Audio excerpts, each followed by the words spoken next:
The Pelioet says that he doesn't like the minhag that people who lose a parent, they go and they say Kaddish. Why? He says they go to the Beit HaKnesset and they read Kaddish wrong. And what's the purpose they're reading Kaddish? To lift their parents' neshama and Gan Eden, to give them zechuyot. But if they're reading Hebrew wrong, it means their parents didn't do their job to teach their children how to read Hebrew properly. And if they read Hebrew incorrectly, it's not the child's fault, it's the parent's fault.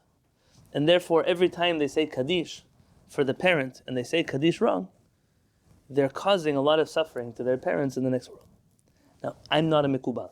Don't look. I don't get involved in when you say Kaddish, don't say Kaddish. What I can tell you is a person can say, that's why, listen, I'm in a Beit HaKnesset. I, Baruch Hashem, my parents should live and be well until 120 years. I don't have a reason to say Kaddish in terms of mourning. And we know that you've learned with me already that Kaddish is not for mourners, but that's a different conversation. Kaddish, though, for me it's an opportunity to say Kaddish. I love Kaddish. I wish I could say Kaddish all the time. It's one of the most beautiful tefillot we have in the whole world. It's one of the oldest tefillot we have. And the Kaddish, I say Kaddish out loud for two reasons. One, so one person in the room is saying it correctly. And two, to pace the Kehillat on how to say Kaddish. Yitgadal, v'yitkadash, shemei rabba, be'alma, divera, kirutev. To say it right. Instead, so you go to some Beit HaKnesset and this guy is 30 miles an hour, this guy is 60 miles an hour, 90 miles an hour. Everyone's saying, I'm in this room, I'm in that corner. It's chaos. It should happen. The Chacham has to say, listen, it's a Kehillat, it's a Beit HaKnesset, not a circus over here. The Chacham says, you're not allowed to say Kaddish until you pass a Kaddish test. It sounds rigid. Exactly. It's a Beit HaKnesset. You remember, at this point in time, this is a Beit HaKnesset. It used to be the old minhag before the Sephardim messed it up. If you go to old Ashkenazi synagogues, they have a good minhag. The good minhag is one person says Kaddish for everybody. There is no 100 people saying Kaddish. One person says Kaddish. How do you know? Look in the laws of Kaddish. You'll find by the Ashkenazim at the bottom of the page, they're all fighting. Who has precedence to say Kaddish over the other one? If it's a yortzeit, it's a 1 year mark. If it's the end of Shiva, is it the 30-day mark? Is it the 5th yortzeit, the second? If it is a person in the middle of the 30 days and the other one's in the middle of Shiva, who's the one who gets to say Kaddish? What's the point of fighting if today everybody just says Kaddish together? Maybe that solved all those problems. But if you go to old Ashkenazi synagogues, only one person says Kaddish.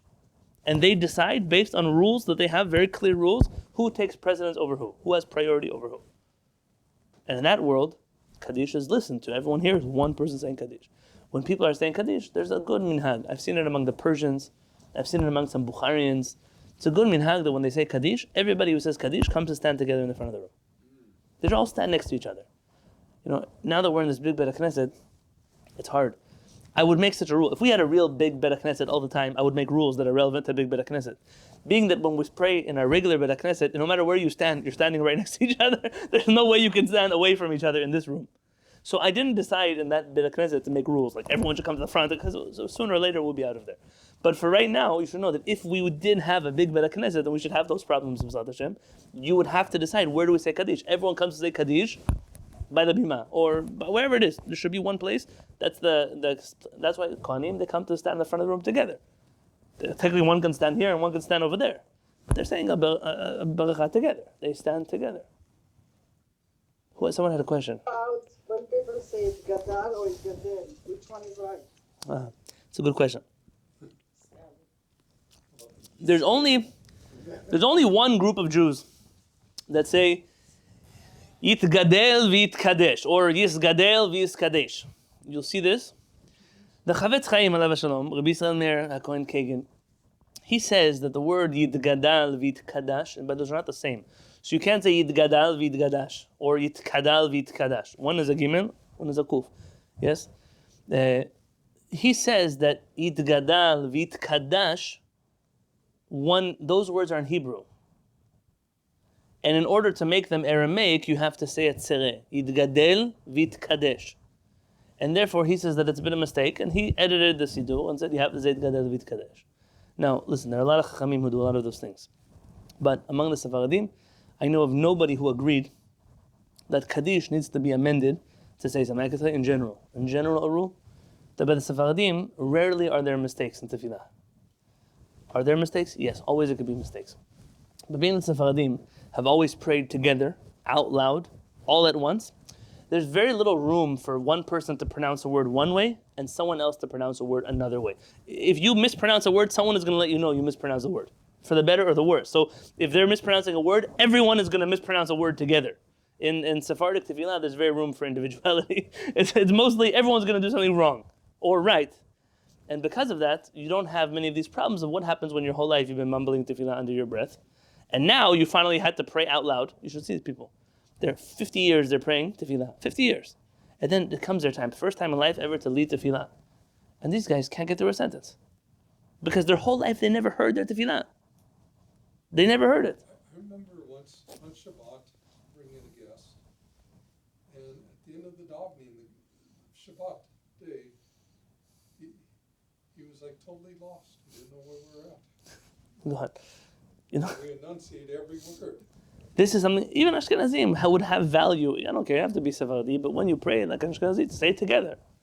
And then you hear the older people teaching the younger people, you hear the generation that knows more, generation knows less, and this is how it works. It's a beautiful thing when it functions properly. Rabbi Moshe Ben Zaken, should live and be well.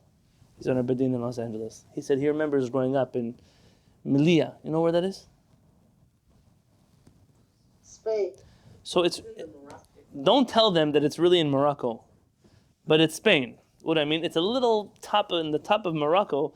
This part is actually owned by Spain, or was owned by, I don't know about today who owns what. And it's legitimately considered Spain. You're born there, you're Spanish, but it's really in Morocco. But they are Spanish. Okay, let's just don't tell them that they're Moroccans. Yes, they're Spanish.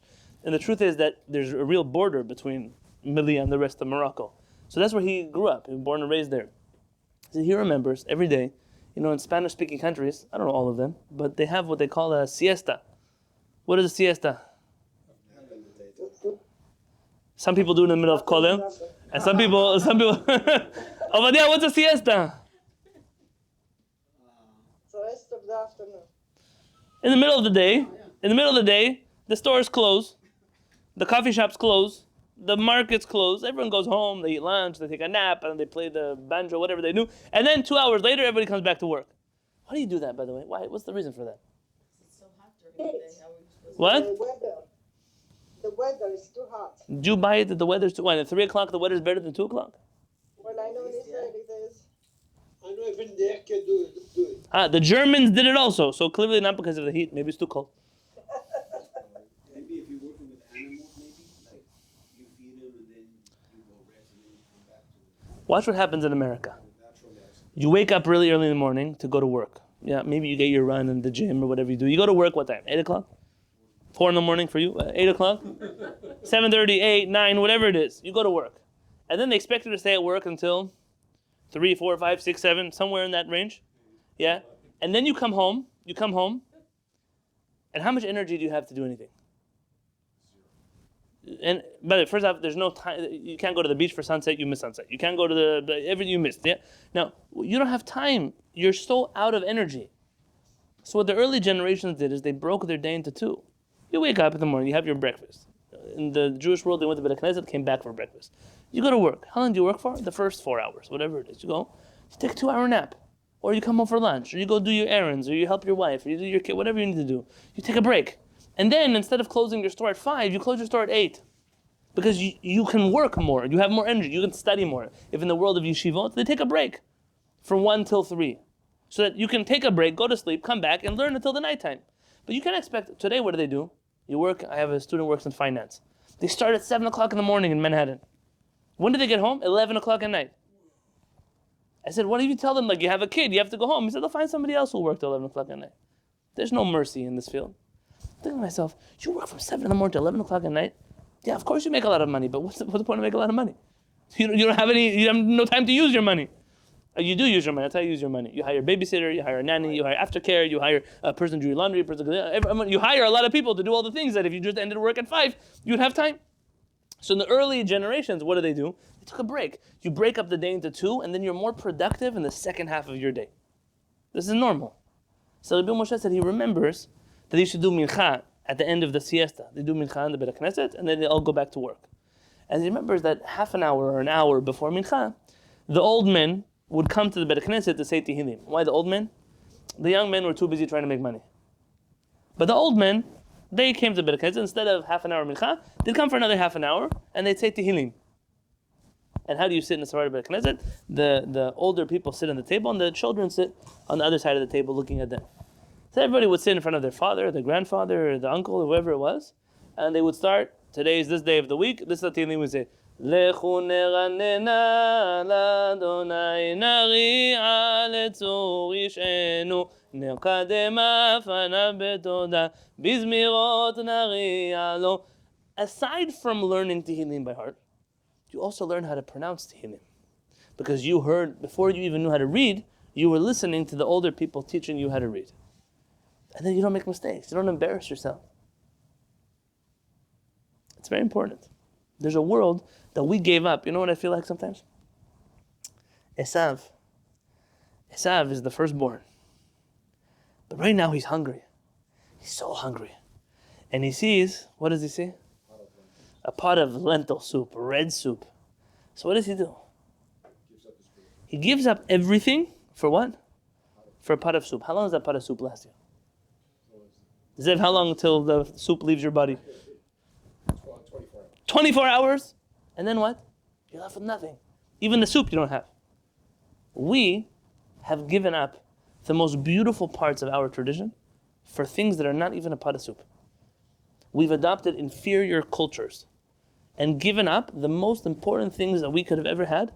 Just the serenity of living a life that is calm, that is based on a Kadosh Baruch Hu, that surrounds a Beit HaKnesset, that children and adults, and a healthy world. And we've replaced it with some of the most unhealthy things in the world. And then we wonder why we're sad, wonder why we're depressed. You wonder why my wife has so many clients. So I don't think you understand. You don't understand. It's definitely good for my wife's business. My wife can see a client, and the next time she can schedule a client is 3 months from now. Because there's no time in the day to see all the people who need to talk to their mental health professionals. And I'm not belittling anyone who struggles with their mental health. But you can imagine in a world, especially 2 years, of people living alone and not seeing their family and not even going to work and not going outside and not seeing the sun and not all kinds of things. And then you wonder, so what's going to happen to humanity when we give up all the healthy things that we had? I meet old people all the time. They don't have kids, or if they have kids, the kids don't talk to them. And if they have the kids that talk to them, the grandkids, they don't ever see them. They live on the other side of the world. And people are alone. And they're dying alone. And people are living alone. And you wonder when we don't have family, we don't have friends, and we don't have... You come to Beit HaKnesset. So for you, it's like, do I skip mincha or do I come to mincha? Do I do this? People don't have a community. There are millions of people in the world that don't have another place they go to see other people. Maybe if they work out, they have a gym. Maybe if they're part of a sports team, they go take off their shirt and scream at people with paint on their face every other Sunday. Maybe. But they don't have community that you have. They don't have twice a week a sit-down meal with their family on fancy plates and to eat food and to sing songs and to learn together. People don't see each other anymore. And even when they see each other, they had a picture now of some festival that all these things were driving, all these floats, they were coming by and all the people were there filming it. There was one lady, who was an old lady, she was looking at it. Said, this is the only lady that actually saw what's happening here. Everybody else is looking at their screen film and nobody is looking at what's happening here. Everybody. Now don't hate the people with the phones. I've seen pictures of people on trains 100 years ago. The whole train, everybody's reading a newspaper. I mean, the whole world is full of people missing the things that are happening around them. But we have an opportunity not to live like that. Listen, before I call it a night, I want to go through and just ask you a few questions, okay?